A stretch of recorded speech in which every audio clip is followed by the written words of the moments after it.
Hello everyone, आप सभी का स्वागत है इस वीडियो में। दोस्तों, कभी कभी ऐसा होता है कि जब हम चीज़ों को ठीक करने की कोशिश करते हैं, अपनी लाइफ में कुछ बदलाव लाने की कोशिश करते हैं, कुछ अचीव करने की कोशिश करते हैं, तो हमें कई बार सेटबैक्स भी मिलते हैं। जो हम करने की कोशिश करते हैं वो पूरी नहीं होती है। वो हमारी ज़िंदगी के किसी भी पहलू में हो सकता है, चाहे वो आपकी हेल्थ हो, रिलेशनशिप्स हो, फाइनेंसेस हो, करियर हो, किसी भी चीज़ से रिलेटेड हो। कई बार जब हम बहुत ज़्यादा हतोत्साहित हो जाते हैं तो हम एक एस्केप मैकेनिज़्म यूज़ करते हैं। एस्केप मैकेनिज़्म का मतलब क्या होता है कि जो हमारे अंदर छुपी हुई बहुत ज़्यादा सैडनेस है, जो किसी भी कारण से है, कि जो हम करना चाह रहे हैं वो नहीं हो रहा है, या बहुत ज़्यादा कॉन्फ्लिक्ट्स हैं वो हम नहीं चाहते हैं लेकिन हम उन्हें कंट्रोल भी नहीं कर पा रहे हैं, हम उस चीज़ को सुलझा भी नहीं पा रहे हैं। तो ऐसे में हम क्या करते हैं, जब वो चीज़ हमारे लिए बहुत बढ़ जाती है, वो सैडनेस बहुत बढ़ जाती है, हम अपने दिमाग को सबकॉन्शियसली अवचेतन मन के स्तर पर कहीं और लगाने लगते हैं और हमें पता ही नहीं चलता। आपने बहुत सारे लोगों को देखा होगा जिनको किसी ना किसी तरह का कोई एडिक्शन हो जाता है। जैसे कि मैं हमेशा कहती हूँ, एडिक्शन सिर्फ स्मोकिंग का या ड्रिंकिंग का नहीं होता। एडिक्शन कुछ भी हो सकता है। जैसे बहुत सारे लोग होंगे जो आप देख सकते हैं, आपके आसपास भी हो सकते हैं ऐसे कोई लोग जो ज़्यादा बात नहीं करेंगे किसी से, जो लोगों से इतना इंटरेक्ट नहीं करेंगे, लेकिन घंटों बैठ के टीवी देखते रहेंगे या फिर वीडियो गेम खेलते रहते हैं। कई बार ऐसे लोग भी होते हैं जो बहुत ज़्यादा सोते रहते हैं। कुछ लोग ऐसे होते हैं, उनको एडिक्शन होता है खाने का, उनको यही नहीं पता चलता है कि उन्हें कितना खाना है। या फिर किसी को एडिक्शन होता है मीठे का, लोग बहुत ज़्यादा मीठा खाते हैं, चाहे वो उनके स्वास्थ्य के लिए अच्छा है या नहीं। और ये आदतें ऐसी होती हैं कि इन्हें बदलना भी बहुत मुश्किल होता है। अगर आप उन लोग को बदलने के लिए बोलो, अगर आप किसी को बोलो कि आपको इतना ज़्यादा टेलीविज़न नहीं देखना चाहिए, आपको इतना ज़्यादा मोबाइल पे नहीं रहना चाहिए, सोशल मीडिया साइट्स पर नहीं रहना चाहिए, तो कोई वो सुनना पसंद नहीं करता और वो झुंझला जाते हैं। आपने कभी सोचा है लोग ऐसे अच्छी एडवाइस को लेने के लिए अच्छा ना मान के झुंझलाते क्यों हैं, गुस्सा क्यों करते हैं, और वो क्यों बोलते हैं कि नहीं आप मुझे मत बोलो, मुझे मालूम है मुझे क्या करना है। ऐसे बहुत सारे यंगस्टर्स भी हो सकते हैं। और आजकल तो जो ये हैबिट होती है, ये आप हर एक व्यक्ति में देख सकते हैं। हर एक व्यक्ति के अंदर कुछ ना कुछ ऐसा तो रहता ही है, चाहे वो मोबाइल हो, वो सोशल मीडिया साइट्स हों, वो गेम्स हों, या फिर कोई भी ऐसा काम जो हम एक एडिक्शन की तरह करते हैं। दोस्तों, हमेशा तो नहीं कहूँगी, लेकिन मोस्ट ऑफ द टाइम ये सब इसलिए होता है क्योंकि हमारे भीतर जो चल रहा है, जो सैडनेस है, सप्रेशन है, वो इतना ज़्यादा हो जाता है, तो हमारा दिमाग उस एस्केप मैकेनिज़्म में जाके उस चीज़ से एस्केप करता है, भागने की कोशिश करता है, और हम कोई ऐसी आदत डाल लेते हैं जिसको सरफेस पे देख के पता ही नहीं चलेगा कि हम किसी चीज़ से भाग रहे हैं। आज की इस रीडिंग में हम ये जानने की कोशिश करेंगे कि क्या आपके बिहेवियर में कुछ ऐसा है जो आप ज़रूरत से ज़्यादा करते हैं, और वो आप इसलिए कर रहे हैं क्योंकि शायद आपके अंदर कोई सैडनेस है, कोई ऐसा सप्रेशन है जिसे आप हैंडल नहीं कर पा रहे हैं, आप उसे हील नहीं कर पा रहे हैं, लेकिन वो इतना ज़्यादा बढ़ गया है कि आप अपने आप को थोड़ी देर के लिए उससे फ्री होने के लिए, उसके प्रेशर से थोड़ा बाहर निकलने के लिए आप कुछ और ऐसा बिहेवियर करते हैं जो सीमिंगली लगता है कि नॉर्मल है, लेकिन वो नॉर्मल होता नहीं है, और फिर वो आपका एडिक्शन बन गया है, या उस बिहेवियर में आप अपने दिन का बहुत लंबा समय निकालते हैं। हम ये भी जानने की कोशिश करेंगे कि जिस तरह का सप्रेशन या सैडनेस आप फील कर रहे हैं, उसको ख़त्म करने के लिए आपको क्या करना है, या फिर उसके पीछे आपका लेसन क्या है। ऐसा क्या है जो अगर आप गौर करें, जिस पर आप फोकस करें, तो आपको समझ में आएगा आपकी सैडनेस, आपका वो सप्रेशन ख़त्म भी हो सकता है। दोस्तों, जैसे कि मैं हमेशा कहती हूँ, ये जो रीडिंग्स हैं ये पर्सनल नहीं हैं, ये जनरल रीडिंग्स हैं, तो ज़रूरी नहीं है ये आपसे 100% रेजोनेट करें। जितने परसेंट भी रेजोनेट करती है वो इनपुट अगर आपको अच्छे लगते हैं तो आप अपने जीवन में उनको धीरे धीरे अपनी ज़िंदगी की स्पीड के, ज़िंदगी की पेस के अनुसार अपने जीवन में इम्प्लीमेंट करें। आप इनमें से एक या दो ऑप्शंस को चूज़ कर सकते हैं। ऑप्शंस के जो टाइम स्टैम्प है वो आप डिस्क्रिप्शन बॉक्स में देख सकते हैं।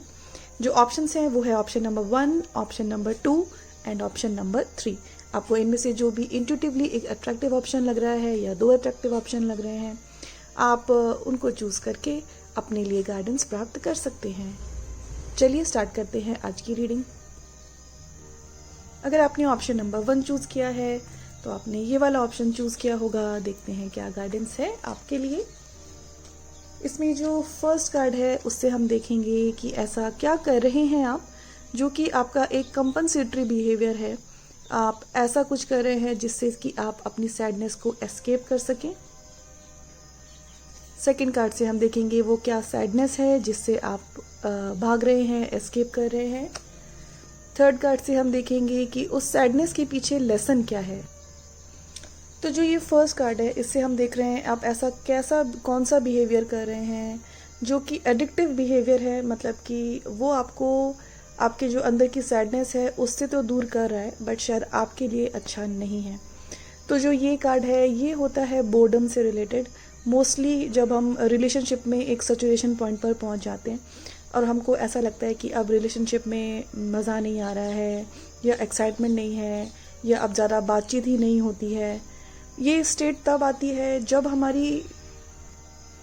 जो एक्सपेक्टेशंस है रिलेशनशिप में या तो वो पूरी नहीं हो रही हैं या हमारी एक्सपेक्टेशन ही ऐसी हैं जो दूसरा व्यक्ति पूरा ही नहीं कर सकता है, या फिर हम अपनी एक्सपेक्टेशन जाहिर नहीं करते हैं लेकिन हम ये सोचते हैं कि दूसरे व्यक्ति को समझ में ज़रूर आ जाए।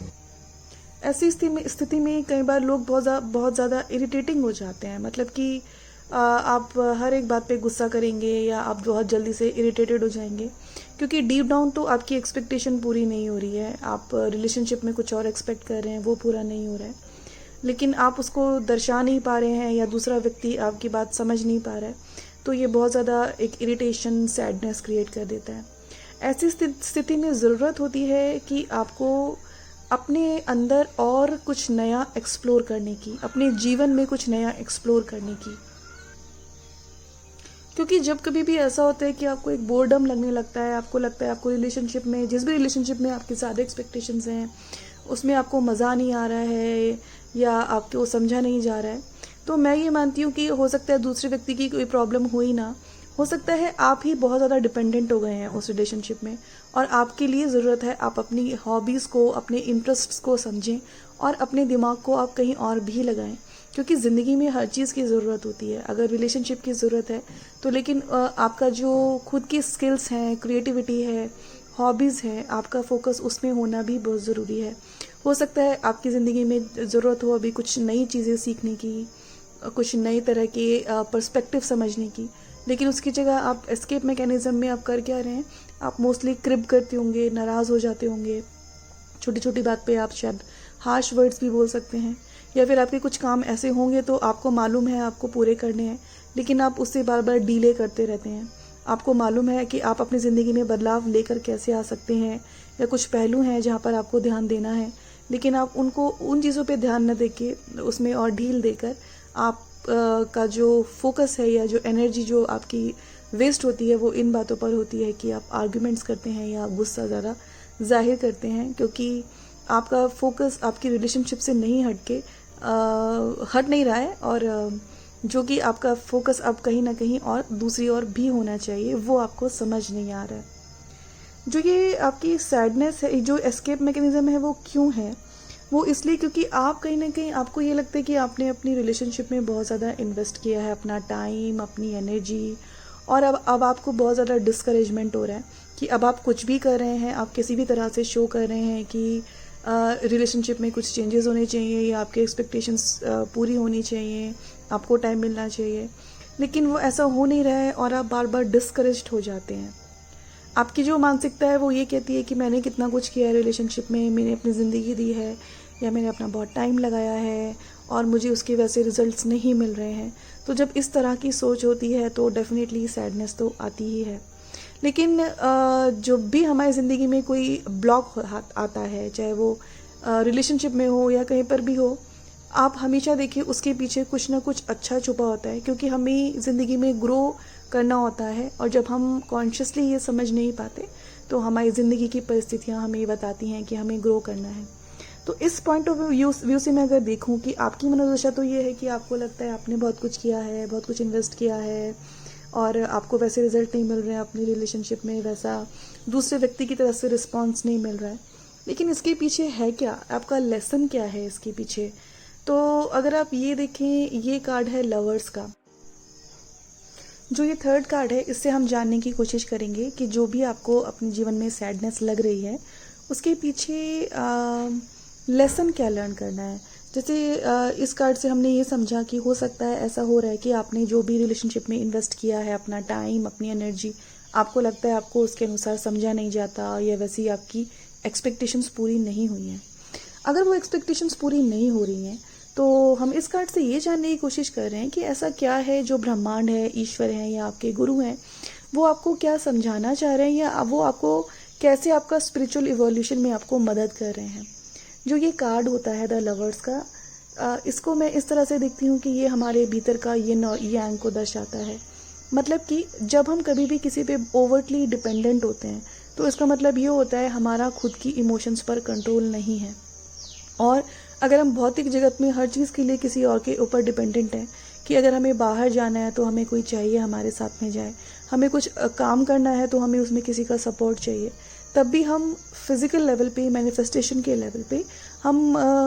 किसी पर डिपेंडेंट होते हैं। हमारे अंदर का ये ना यांग बैलेंस कब होगा, जब हमारी वो डिपेंडेंसीज़ जो हैं, चाहे वो इमोशनल डिपेंडेंसीज़ हैं या फिर फिज़िकल मैनिफेस्टेशन की डिपेंडेंसी है, वो धीरे धीरे ख़त्म होने लगें। तो आपके साथ अगर ऐसा कुछ हो रहा है तो how you can be a true lover to yourself. आप वो तब होंगे जब आप अपनी इमोशनल डिपेंडेंसीज ख़त्म करेंगे, आप अपने अंदर पीस, हैप्पीनेस और विजडम को फाइंड आउट करने की कोशिश करेंगे। आपके एक्शंस वैसे हों जो आपके लिए तो अच्छे हो ही आपके जीवन में जो लोग हैं उनके लिए भी अच्छे हों। अगर आपकी खुद की इमोशंस अंदर से बर्नट आउट हैं तो डेफिनेटली आपके जो एक्शंस होंगे वो भी बहुत एग्रेसिव होंगे, एंगर ओरिएंटेड होंगे, और आपके एक्शंस और लोगों को भी अफेक्ट करेंगे। लेकिन अगर आपकी इमोशंस काम हैं, कूल हैं, आप हैप्पी हैं इनसाइड, आप किसी से कुछ एक्सपेक्ट नहीं कर रहे हैं, तब आपके खुद के एक्शंस अपने प्रति भी अच्छे होंगे और दूसरों के प्रति भी अच्छे होंगे। तो मैं लवर कार्ड को ऐसे ही देखती हूँ, इस पॉइंट ऑफ व्यू से देखती हूँ हमेशा। अगर हमें इससे कुछ लेसन लर्न करना है कि हमें अपने भौतिक जगत में भी इंडिपेंडेंट बनने की कोशिश करनी होती है। इस इंडिपेंडेंस का मतलब ये नहीं होता है कि आप दूसरों से संपर्क में नहीं हैं। इस इंडिपेंडेंस का मतलब ये होता है कि आपकी एक्सपेक्टेशन दूसरों से नहीं होती है, आप हर चीज़ अपने आप करने के लिए सक्षम हैं। उसी के साथ साथ जो आपकी इमोशनल डिपेंडेंस है वो भी बहुत ज़रूरी है। मतलब कि आप अपने सुख के लिए, खुशी के लिए, हैप्पीनेस के लिए दूसरों पे डिपेंडेंट नहीं हैं, या फिर आपके मूड्स जो होते हैं, कभी आप खुश हो जाते हैं, कभी आप दुखी हो जाते हैं, वो दूसरों पे या बाह्य जगत पर डिपेंडेंट नहीं है। जब आप इस तरह से अपनी ज़िंदगी को बैलेंस करने की कोशिश करते हैं तभी सही मायने में आपको प्रेम का मतलब समझ में आएगा, और वैसा ही प्रेम आप दूसरों को भी कर सकेंगे। तो जिन्होंने भी ऑप्शन नंबर 1 चूज़ किया है, तो जो मुझे समझ में आ रहा है, आपके अंदर एक सैडनेस है जो कि जिसका अगर आप ग्राउंड देखें, फाउंडेशन देखें, तो आपको समझ में आएगा वो सिर्फ आपके खुद का एक माइंड गेम है। क्योंकि आप मानते हैं कि आपने बहुत कुछ किया है और आपकी एक्सपेक्टेशंस हैं जो पूरी होनी ही चाहिए, वो नहीं होती हैं तो आप दुखी हो रहे हैं। लेकिन अगर आप अपनी खुद की रिलेशनशिप की, लव की डेफिनेशन चेंज कर देंगे, आप अपने अंदर भीतर के हैप्पीनेस और लव को फाइंड आउट करने लगेंगे, तो जो आपकी ये सैडनेस है ये अपने आप से ही गायब हो जाएगी। और ये जो आपका बिहेवियर है जिसमें आप एंगर, एग्रेशन दिखाते हैं, चीज़ों को डीले कर रहे हैं, वो अपने आप से ही ख़त्म हो जाएगा। तो ऑप्शन नंबर 1 के लिए इतना ही। मैं आशा करती हूँ कुछ ना कुछ अच्छी इंसाइट आपको ज़रूर मिली होगी। अगर आपने ऑप्शन नंबर 2 चूज़ किया है तो आपने ये वाला ऑप्शन चूज़ किया होगा। देखते हैं क्या गाइडेंस है आपके लिए। इसमें जो फर्स्ट कार्ड है उससे हम देखेंगे आप ऐसा क्या बिहेवियर कर रहे हैं जो कि आप अपने अंदर के छुपे हुए सैडनेस को से एस्केप करने के लिए कर रहे हैं। सेकंड कार्ड से देखेंगे क्या सैडनेस है जिससे आप एस्केप करने की कोशिश कर रहे हैं। थर्ड कार्ड से देखेंगे आपका लेसन क्या है, वो क्या लेसन लर्न करना है जिससे आपकी अंदर की सैडनेस ख़त्म हो जाए। जो ये कार्ड है ये बताता है, अगर मैं इसका पॉजिटिव देखूं तो ये बताता है किसी रिलेशनशिप की शुरुआत। कहीं पे हम किसी भी, चाहे वो फ्रेंडशिप की रिलेशनशिप हो सकती है या कोई भी ऐसी रिलेशनशिप जिसमें आपको इमोशनली आपको अच्छा लग रहा है। लेकिन अगर मैं नेगेटिव एस्पेक्ट देखूं इस कार्ड का तो ऐसा भी हो सकता है कई बार हम जब अपनी रिलेशनशिप्स में चीटेड, बिट्रेड फील करते हैं, तो जब हम नई रिलेशनशिप्स में जाते हैं तो हम इतनी ज़्यादा डिपेंडेंसी होती है हमारे अंदर, हम ये देखने की कोशिश नहीं करते हैं कि जिसके साथ हम नया रिलेशनशिप बना रहे हैं या जिससे हम अपनी बातें शेयर कर रहे हैं वो व्यक्ति उस लायक भी है क्या कि नहीं। मतलब कि जिसके साथ हम अपने डीपेस्ट इमोशंस शेयर कर रहे हैं वो व्यक्ति विश्वास के लायक भी है या नहीं। क्या वो व्यक्ति ऐसा है कि आपकी बातें वो इधर उधर नहीं बोलेगा, या फिर आप जो भी उससे शेयर कर रहे हैं वो उसका एडवांटेज नहीं लेगा। तो कई बार जब हम बहुत ज़्यादा नीडेड होते हैं, बहुत नीड में होते हैं कि हमें किसी की अटेंशन चाहिए, किसी का प्रेम चाहिए, उस वक्त हम अपनी आंखों पे एक पर्दा भी डाल सकते हैं और हम ये देखना ही नहीं चाहते हैं कि जो हमारे सामने जो व्यक्ति है उसका सचमुच व्यक्तित्व क्या है। तो जो मुझे समझ में आ रहा है, आपका जो एक एस्केप मोड का जो अभी एक एक्शन है आपके बाह्य जगत में, ऐसा हो सकता है आपकी ज़िंदगी में कुछ ऐसा हुआ है इस कार्ड से जो मुझे समझ में आ रहा है कि आप कहीं ना कहीं चीटेड फील करते हैं कुछ, या तो आपको रिलेशनशिप में कुछ फेलियर मिला है और कुछ डीप सीटेड आपके फियर्स हैं, कुछ ना कुछ हर्ट्स हैं जिनसे आप डील नहीं कर पा रहे और आप अकेलापन महसूस करते हैं। तो उस अकेलेपन में आप क्या कर रहे हैं, आप किसी ऐसी रिलेशनशिप में हैं शायद जो रिलेशनशिप में आप ज़्यादा कॉशियस नहीं हैं, आप अच्छे से जज नहीं कर रहे हैं व्यक्ति को, थोड़ा सा you are too quick to enter into relationships. वो हो किस वजह से रहा है, क्योंकि जो सैडनेस है जो आपको it can be related to any kind of emotion, it can be related to your mother also. Maybe आपकी जो मदर हैं उनसे भी रिलेशनशिप अच्छे नहीं रहे होंगे, और इफ़ यू आर मैरिड और इफ़ यू वर मैरिड तो इट कैन बी कि जो मैरिज से रिलेटेड जो रिलेशनशिप है उसमें कुछ प्रॉब्लम आ रही है, या जनरली आपकी रिलेशनशिप्स में कुछ ना कुछ इमोशन प्रॉब्लम आती है जिससे कि आप बहुत हर्ट हो गए हैं और आपको ये लगता है कि जो आपके रिलेशन्स हैं, जो आपके रिश्ते हैं, आप उसमें ज़्यादा इंडल्ज नहीं करना चाहते और उसके चलते आप किसी भी एक व्यक्ति से रिलेशनशिप या एक ऐसी बॉन्डिंग बनाने की कोशिश कर रहे हैं जिसकी जो फाउंडेशन है वो इतनी अच्छी नहीं है। इस सैडनेस से बाहर निकलने के लिए क्या करना है, तो अगर हम इस कार्ड को देखें, ये है द हाई प्रीस्टेस का कार्ड। ये कार्ड हमें बताता है कि ये समय है अपने अंदर जाके अपने भीतर के नेगेटिव और पॉजिटिव को समझने का, क्योंकि जो ये कार्ड है, ये जो हाई प्रीस्टेस का कार्ड है, फर्स्ट ऑफ ऑल ये रिलेटेड है हमारे इंटरनल वर्ड से, और इंटरनल वर्ड मतलब हमारी इमोशंस और थॉट्स से, और अपने इमोशंस को और अपने थॉट्स को स्ट्रॉन्ग बनाने का, अपनी थॉट्स में क्लैरिटी लाने का संदेश देता है ये कार्ड। जो भी आपके जीवन में हर्ट्स हुए हैं, जो भी बिट्रेयल्स है, या जो भी आपको लगता है रिलेशनशिप में आपके साथ अच्छा नहीं हुआ है, या कुछ फियर्स हैं, या आपके पास्ट एक्सपीरियंसेस रहे हैं जो आपको बहुत ट्रबल करते हैं इमोशनली, आप उनसे बाहर तभी आ सकते हैं जब आप थोड़ा समय निकालें अपने आप को हील करने का, अपने भीतर जाने का, अपने अंतर जगत को समझने का।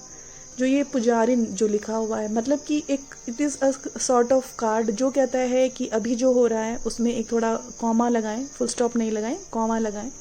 और उस कॉमा को लगा के थोड़ा सा समय दें समझने का कि जो आप कर रहे हैं क्या वो सही है, जो आपके साथ पास्ट में हुआ है आपने उससे क्या सीखा है, क्या आपने सीखा है कि आप लोगों को अच्छे से जज करना सीख गए हैं, क्या आपको लगता है कि जो आप डिसीजंस ले रहे हैं वो डिसीजन सही हैं कि नहीं। So there is a need of a pause before you take a decision in your life. There is a need, एक पॉज लें, आपने जो भी प्रीवियसली एक्सपीरियंसेस जो आपके हुए हैं पास्ट में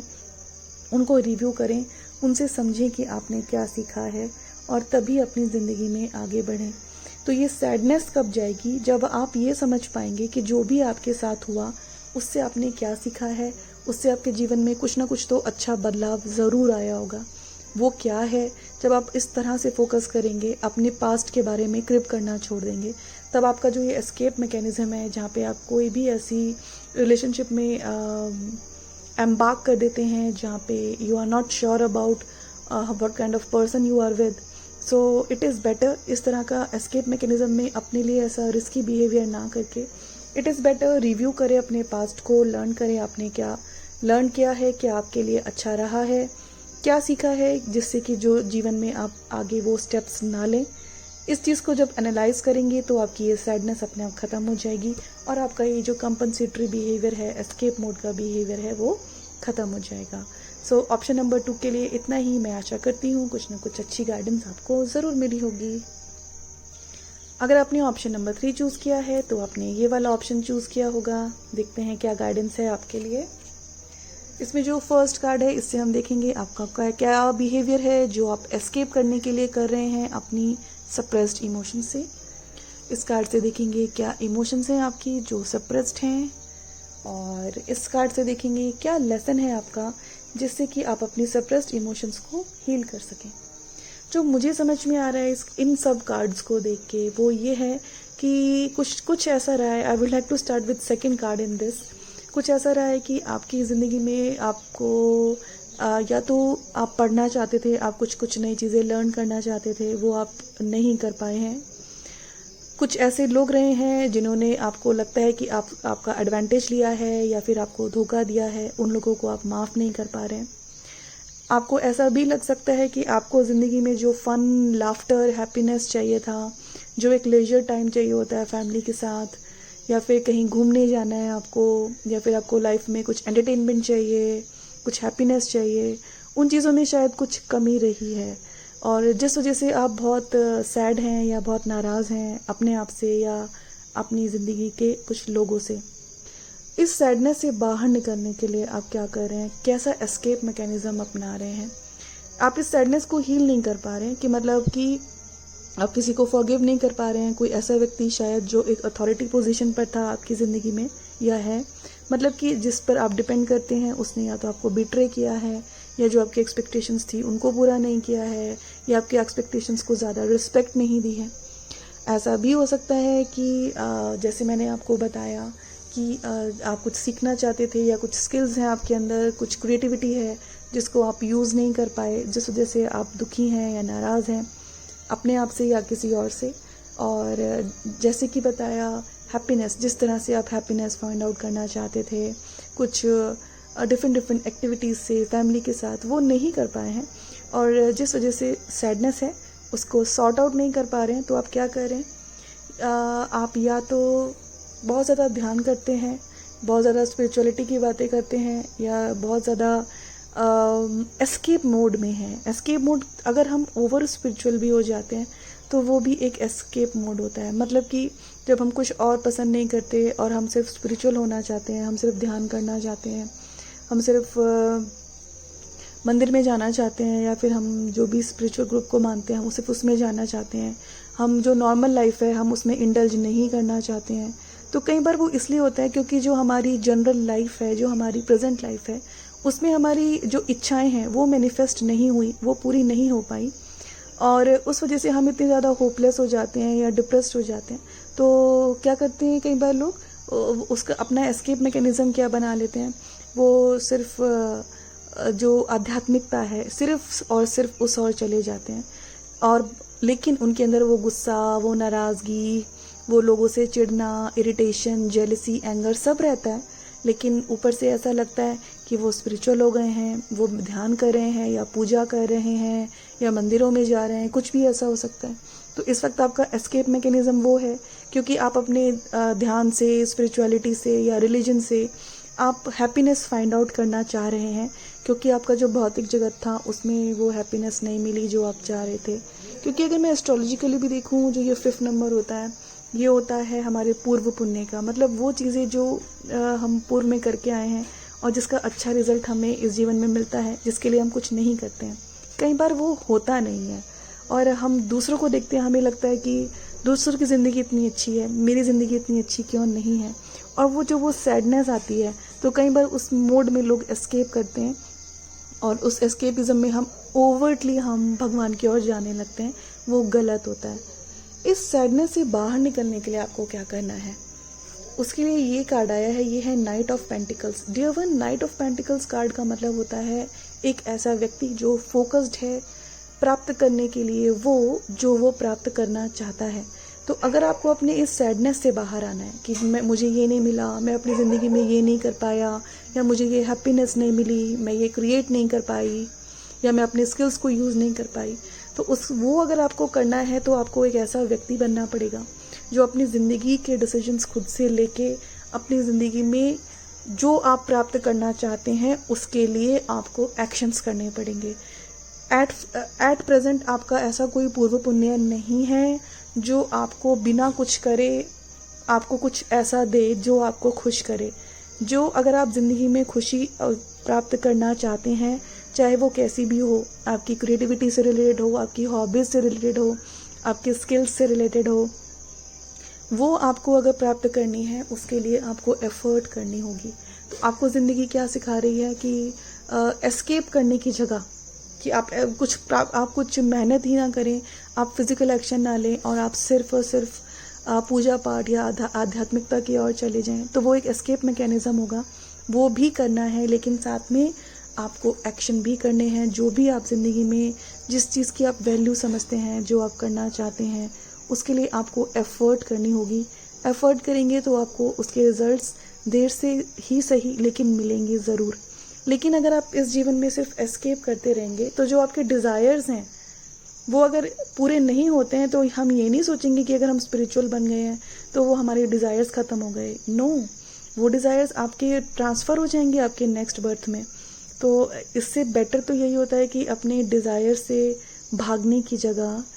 बेटर होता है एक स्पिरिचुअल पॉइंट ऑफ व्यू से हम ज़िंदगी में एक्शंस करना शुरू करें। जब हम डिवाइन कॉन्शियसनेस से एक्शंस करना शुरू करते हैं तो दो चीज़ें होती हैं, या तो हमारे डिज़ायर्स पूरे हो जाते हैं या फिर धीरे धीरे हम अपने डिज़ायर्स के प्रति अनासक्त हो जाते हैं। ये दोनों ही पाथ सही हैं, लेकिन डिज़ायर से एस्केप करना दुखी होके क्योंकि वो हमें नहीं मिले तो चलो हम भगवान को प्राप्त करें, ये जो टेंडेंसी होती है ये हमें कभी सुख नहीं देती है। तो आपके लिए एडवाइस यही है, एक्शंस करें, जीवन में एफर्ट करें,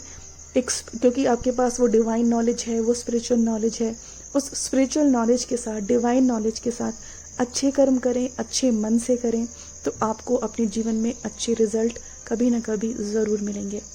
ऑप्शन नंबर 3 के लिए इतना ही। मैं आशा करती हूँ ये रीडिंग कहीं ना कहीं आपको टच ज़रूर करेगी और आपको जीवन में कुछ ना कुछ सॉल्यूशन ढूंढने के लिए ज़रूर हेल्प करेगी। अभी के लिए इतना ही।